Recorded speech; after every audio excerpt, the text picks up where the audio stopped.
Dieudonné a enflammé les planches jeudi soir à l'espace culturel. Après son premier passage à Romba, il y a 5 ans, il revient avec son nouveau spectacle intitulé 1905. Un thème sérieux qui évoque la loi de la séparation des églises et de l'État. Mais avant de rentrer dans le vif du sujet, rencontre avec l'artiste qui n'est plus tout à fait le même qu'en 2001. Je n'avais pas cette perruque. Je n'avais pas cette perruque en fait, qui sont exactement mes vrais cheveux, que je n'avais pas en fait laissé s'exprimer. Donc là, j'ai décidé de voir ce que ça donnait. C'est vrai que c'est ridicule. Mais bon. Non, mais moi-même, mais pour un clown, c'est le problème. Après une brève présentation, Dieudonné nous parle de son spectacle sur la laïcité, sujet qu'il décortique avec humour et intelligence. Il appelle son spectacle 1905. Mais évidemment, mais ça c'est la technique du double langage. C'est Ramadan qui tire les ficelles, c'est l'Iran, c'est le Hamas. Il va parler de quoi en vérité? De quoi? De la séparation de quoi? De la synagogue et de l'État?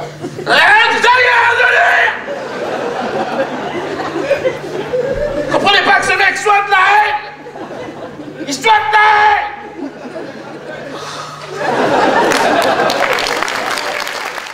C'est un spectacle qui revient sur la loi de séparation des églises et de l'État, promulguée le 9 décembre 1905, nous fêtions son centenaire l'année dernière.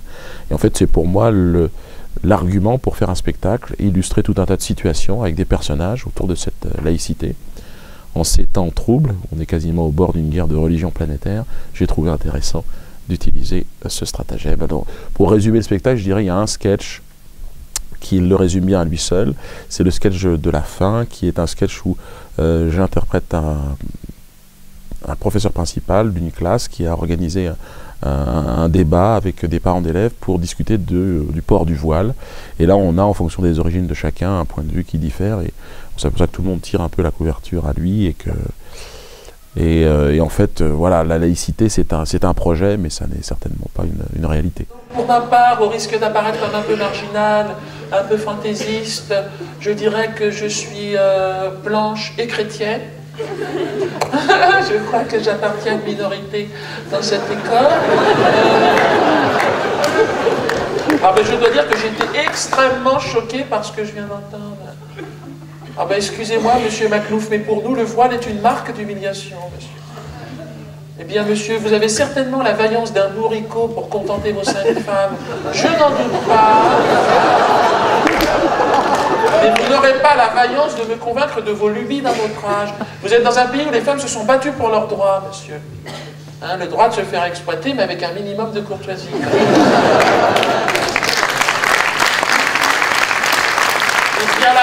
Eh bien, la France a une histoire. Elle ne se laissera pas macloufiser sans rien dire. Non, mais c'est vrai, depuis tout à l'heure, moi j'entends des choses extraordinaires. Alors, monsieur Maclouf nous explique que le voile serait plus ou moins le string du Maghreb. Bon, ben là, on sait pas. Monsieur, dont j'ai oublié le nom, alors lui voudrait diffuser des films d'horreur à nos enfants toute la journée.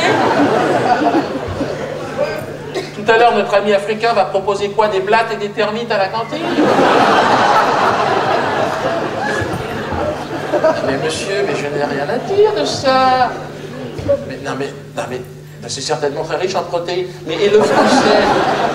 Et le français dans tout ça? On est de la merde. Faut qu'on s'en aille, c'est quoi votre projet?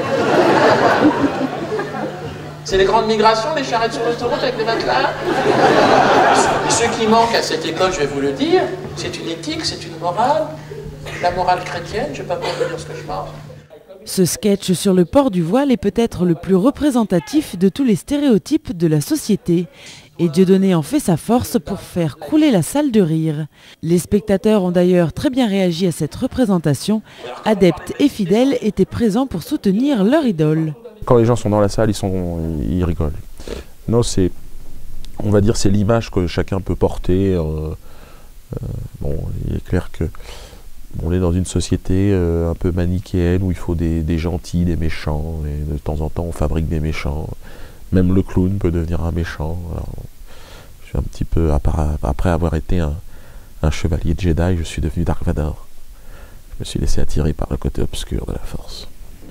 Dieudonné est peut-être passé du côté obscur de la Force, en attendant son public le suit. Après avoir été l'objet de certaines attaques, Dieudonné revient plus fort avec 1905, un spectacle qui fait réfléchir mais surtout rire. Même si pour certains, cela ne paraît pas évident. Alors je fais rire les gens, c'est vrai, mais pas tout le monde. Il y a des gens que je fais pas rire du tout, hein. Il y a des gens que je rends même malade. Hein, bon, on ne peut pas faire rire tout le monde, et je pense qu'on ne peut pas plaire à tout le monde. C'est le nom d'une émission, mais c'est surtout une réalité. Et moi, j'ai toujours pensé que le rire était certainement la meilleure façon. Quand le doute s'installe, la dérision s'impose, et j'ai toujours rigolé avec mes amis, avec ma famille. Et oui, pour moi, l'humour, c'est quasiment une religion maintenant. Pour certains, l'humour est une religion, pour d'autres, une diabolisation. En tout cas, le rire l'emporte à chaque fois. Et vouloir diaboliser et vouloir montrer comme l'ennemi public numéro un le comique, le bouffon, c'est ridicule. Donc moi je dis, venez rire avec le diable. Bon, vous allez voir que finalement, n'est pas diable celui que l'on montre forcément, et peut-être que finalement, l'instrumentalisation de tout ça ne fait que servir un système qui a du mal à se remettre en cause, quoi. Mais bon, le bouffon à la cour a toujours existé, de temps en temps lui couper la tête. Là on lui ferme le micro et puis on essaye de le diaboliser. Et je crois qu'il faut, quand on fait ce métier, accepter ça. l'accepter, c'est ce que fait Dieudonné sans pour autant mâcher ses mots. Sur scène, il donne tout et n'hésite pas à dire tout haut ce que certains pensent tout bas. Pas de doute, l'homme maîtrise son art. 3 jours après, putain, qu'est-ce que je vois? Chirac, tout le gouvernement Jospin, enfermé dans une église pour prier. Ah, on ne sait pas. Chialait, on ne sait pas. 100 ans après la séparation de l'église et de l'État, il y avait tout l'État français dans une église. Le terrorisme, mais comment on fait? Non, ben non. Mais c'est vrai, on peut s'interroger. Oh, allez les gars, la sournoise, on va les niquer par derrière. Trop tard. Bon, l'escadron de Maghreba, là, au front, les gars. Avec les Africains, tout ça. Allez, on y va, hop. Allons, enfants, le jour de gloire, c'est juste là, le jour de gloire.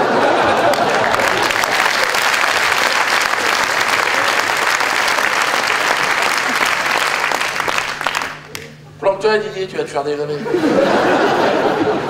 Hein? Ah merde, ils vont se faire shooter un par un. Non, mais je vois bien. Non, mais je sais, c'est une boule, c'est un traquenard. Mais oui, mais tu fais pas d'omelette sans casser les œufs, c'est la guerre. Hein, bon. Non, mais ça va, on est dans les quotas, là. Bon, ben oui, mais je sais bien, mais derrière nous, comme ça nous fait un tapis de sol. Hein, on veut dire, on peut passer avec les 4x4 sans s'en foutre plein les dollars. Ouais, mais quand ça bloque, faut trouver des combines, abruti. C'est qui le gradé, là? Tu vas fermer ta gueule? Oh, oh, oh, oh! Tu peux parler plus fort? Entends-moi ta grande gueule, hein, mon salaud, hein? Il y a un bout de temps qu'on s'est pas vu, j'en ai, hein? Le petit baptême du petit dernier, là, qui a 20 ans, maintenant. Bon, si je suis dans le coin aujourd'hui, Jean-Louis, t'as bien compris que... Hein, c'est que ça commence à sortir le sapin pour ta face. Je vais pas te faire de dessin, Jean-Louis, t'as compris la musique. Hein, t'as été chauffeur de car toute ta vie, hein, je vais pas te la raconter. Hein, là, c'est le retour à l'entrepôt dans ton jardin. Arrête les conneries, hein? Tu as peur? Pourquoi faire? Je comprends pas ta question. Quoi? Qu'est-ce qui se passe après? Bah, comment tu veux que je sache? Je suis curé, je suis pas devin. Puis même si je le savais, je te le dirais pas. Je peux pas te donner la fin du film. T'es à 2 minutes du générique. Ça va, oh, un peu de panache, hein? Tu vas pas louper ta mort. Déjà que ta vie c'était pas un chef-d'œuvre, pas moyen. Qu'est-ce que t'aurais fait de si extraordinaire que ça? Non, t'as rien fait, Jean. Ce spectacle a ravi le public qui arrive franchement jusqu'à la fin. Et pour finir la soirée dans la même ambiance, Dieudonné s'est prêté au jeu des dédicaces, partageant encore pendant quelques minutes des moments privilégiés avec son public. Et il est où? Rien, on peut le voir ou pas? Et là il me dit, je peux l'appeler? J'ai dit, vas-y, je te gêne pas. Et là il l'appelle. Il fait, rien. Oh, il y a 3 fois rien apparemment. Ah, on a un rendez-vous ce soir chez lui qui suivra pas le show.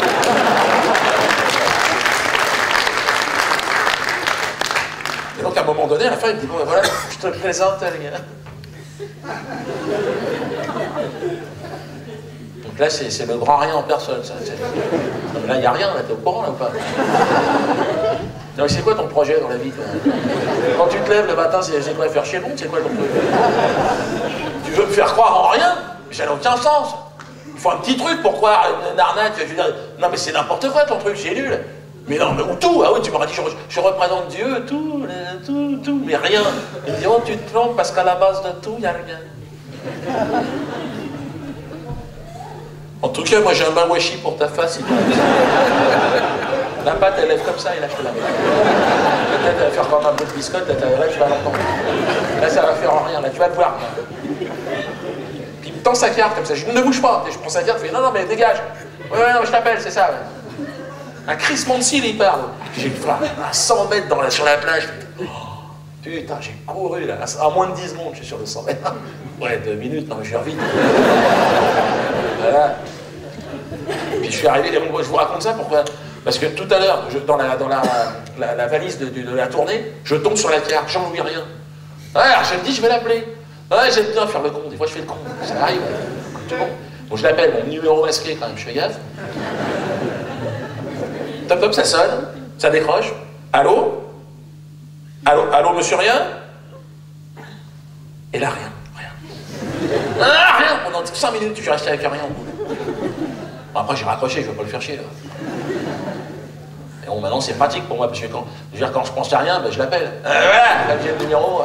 Ça, je pourrais vous le donner à la sortie, ça, c'est pas un problème. Non, puis j'avais besoin d'une fin de spectacle aussi où je ne risque rien. C'est-à-dire que les gens sortent, tu vois, dans la rumba. Alors, ils parlent de quoi, en fait? Ah, ils te parlent de rien. Je vous salue et puis j'espère qu'on pourra se croiser prochainement parce qu'il y a un nouveau spectacle qui va arriver qui s'appelle Dépôt de bilan et que je joue en ce moment à Paris. Je m'apprête à aller le jouer d'ailleurs fin de semaine, là, puis la semaine prochaine. Donc, rombasien, rombazienne, mes respects, chapeau bas.